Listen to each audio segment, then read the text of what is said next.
सभी को नमस्कार। एस्टेट के इस मेले में मैं आपके लिए एस्टेट पास कराने वाला गुरु मंत्र लेके आया हूँ।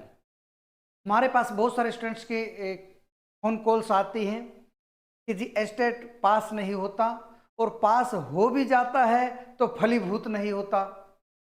आज मैं आपको ऐसी गूढ़ जानकारियाँ दूंगा, आपका एस्टेट पास भी होगा और वो फलीभूत भी होगा। उसके कारण है, जब तक आप उनके कारणों को नहीं जानोगे वो उस तरीके से पास आप नहीं कर पाओगे। आइए एक एक करके सिलसिलेवार से आपको वो जानकारियां देता हूं जो आपका एस्टेट पास कराने में बिल्कुल सहायक होंगी, अपितु एस्टेट पास कराएंगी और उसके बाद आपका जॉब में भी सिलेक्शन दिलाएंगी। क्या क्या कारण है, एक एक करके बड़ी विशद चर्चा इनके ऊपर कर लेते हैं। हम क्यों नहीं पास हो पाता जान लेते हैं। आप लोग जो पास कराने वाली स्ट्रेटेजी होती है उससे कोसों दूर होते हैं, या दूसरे शब्दों में मैं आपको कहूँ तो जो चीज़ जहाँ से आप चीज़ों को ग्रहण करते हैं, शिक्षा दीक्षा लेते हैं, पढ़ते हैं, वो चीज़ आपको वहाँ पर प्रॉपर तरीके से स्ट्रेटेजी नहीं सिखाई जाती। सिलेबस तो कराया जाता है, स्ट्रेटेजी नहीं सिखाई जाती। उसके कारण आप उस चीज़ से वंचित रह जाते हैं। लीजिए, सबसे पहले आपका अध्ययन, पहला मूल मंत्र है इसका अध्ययन। आप क्या करते हैं, सबसे बड़ी कमजोरी, ध्यान से सुनिएगा, जो 30 नंबर का आपका साइकोलॉजी है, 30 नंबर के जो आप साइकोलॉजी मनोविज्ञान पढ़ते हो,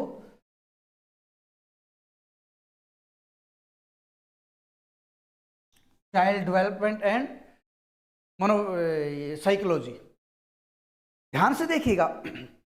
आप यहां पर इतनी ज्यादा मेहनत कर देते हो विद्यार्थियों, बहुत ज्यादा, पूरे का पूरा यदि आप करें तो लगभग पूरे एस्टेट का 50% मेहनत आप इस पे कर देते हो।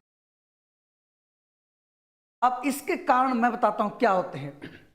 अब ये एस्टेट पास हो गया आपका, ध्यान से सुनिएगा एक एक बात। एस्टेट पास हो गया आपका, पहली तो बात मैं ये मान के चल रहा हूं कि पास हो गया, नहीं हुआ उनकी तो कहानी ही खत्म है। जिनका हो गया वो क्या करते हैं, जब आगे जाते हैं, फिर जॉब के लिए जो टेस्ट आते हैं, एंट्रेंस टेस्ट होते हैं, उनमें जाते हैं, उनमें ये कहीं नहीं मिलती। तो आपकी वो सारी की सारी मेहनत जो लगभग 40 से 50% आप करके आए हो, वो बेकार गई।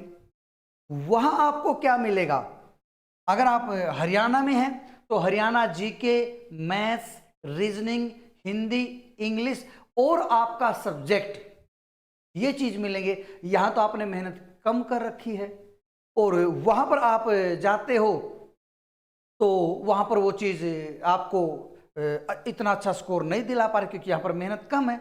आपने मेहनत तो यहाँ पर ज्यादा कर दी, ठीक ना। मैं ये नहीं कहता कि इसको मत पढ़िए, ज्ञान कोई भी निरर्थक कभी नहीं होता, पर जो आप एक जब स्ट्रेटेजी की बात करेंगे, जो पास होने वाले तरीके उनकी बात करेंगे, तो उसमें कहीं ना कहीं फिर वो चीजें गलत साबित हो जाती। तो आप क्या करते हो, आपने अपना जब आप पेपर देने जाओगे तो उसमें मेन होगा आपका सब्जेक्ट।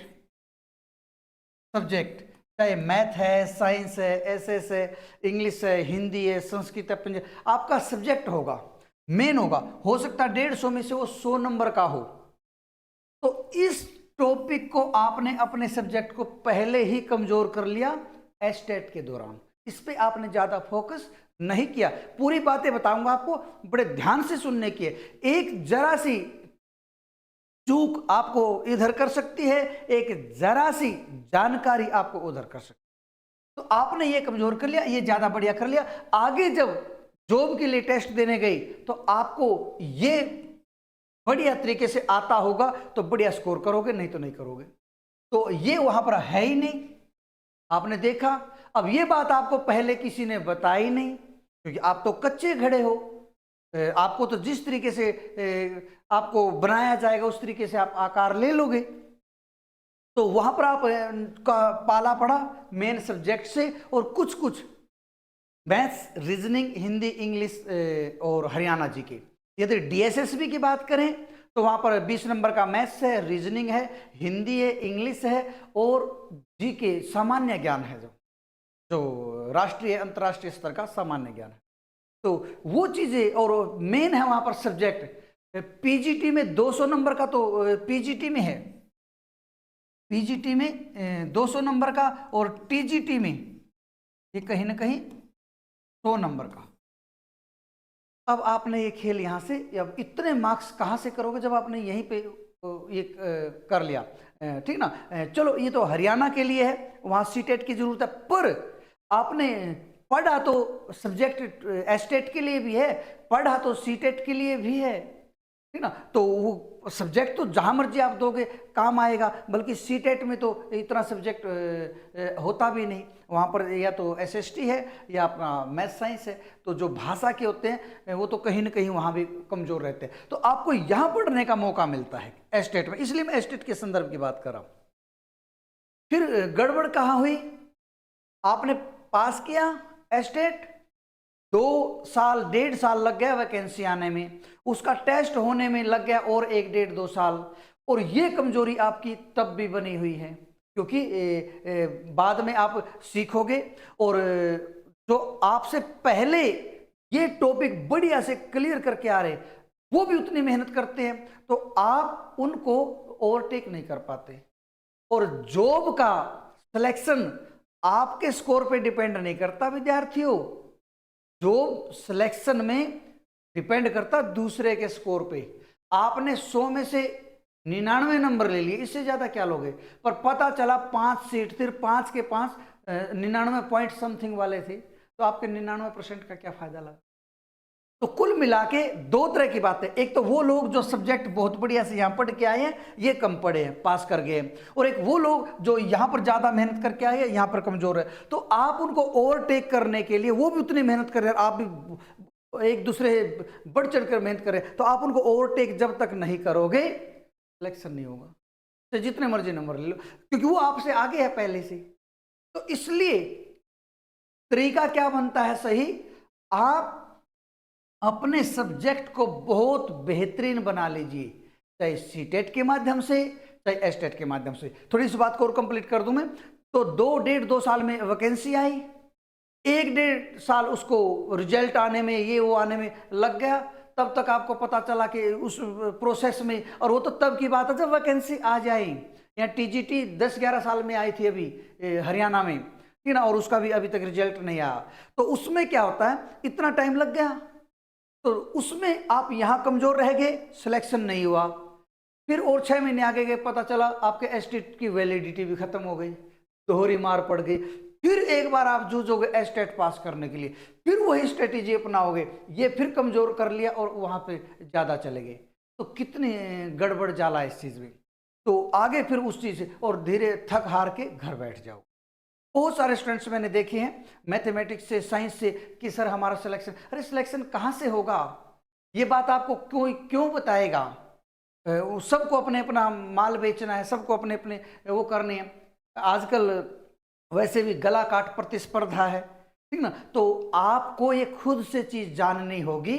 आप जब भी एस्टेट सीटेट का दो, सीटेट में तो खैर सब्जेक्ट एसएसटी मैथ साइंसेस भाषा वालों के लिए वहां भी कम है, एस्टेट का दो तो अपने सब्जेक्ट को मजबूत करो। यहाँ पर 60 नंबर है, बात 60 नंबर की नहीं है, इन 60 नंबर के माध्यम से आप अपना सब्जेक्ट बहुत बढ़िया बना रहे हो। 60 नंबर ये बना लिए, फिर आपने 10 नंबर मैथ्स, रीजनिंग और आपका ये हरियाणा जीके वहां से किया है, 30 वो हो गई। फिर आपने अच्छी तरीके से जो भाषा है 15 नंबर की हिंदी, 15 नंबर की इंग्लिश, 30 नंबर का वो किए, और 15 नंबर की हिंदी जो सीखोगे आप कोई सा टेस्ट दे लो, हिंदी आती ही आती है। 15 नंबर की जो इंग्लिश सीखोगे, आप कोई सा भी टेस्ट दे लो, वो आती ही आती है। अगर आप यहां पर 120 नंबर में आप खूब जी तोड़ मेहनत कर रहे हो, ये सारी की सारी चीज़ें आपको जो की तो तैयार हुई आगे मिल गई।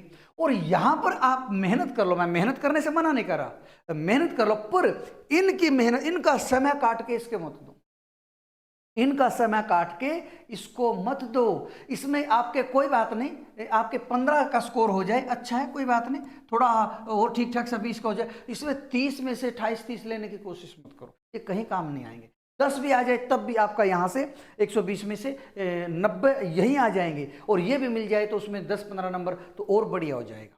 तो आप क्या करते हो, गड़बड़ जाला इन चीज़ों को कमज़ोर कर लेते हो। बेहतर है अपने सब्जेक्ट पे पकड़ बनाए रखिए, अपना घर मजबूत होगा, अपना गढ़ मजबूत होगा, अपना किला मजबूत होगा, तो आप किसी भी चीज़ को फतेह कर पाओगे, अन्यथा नहीं।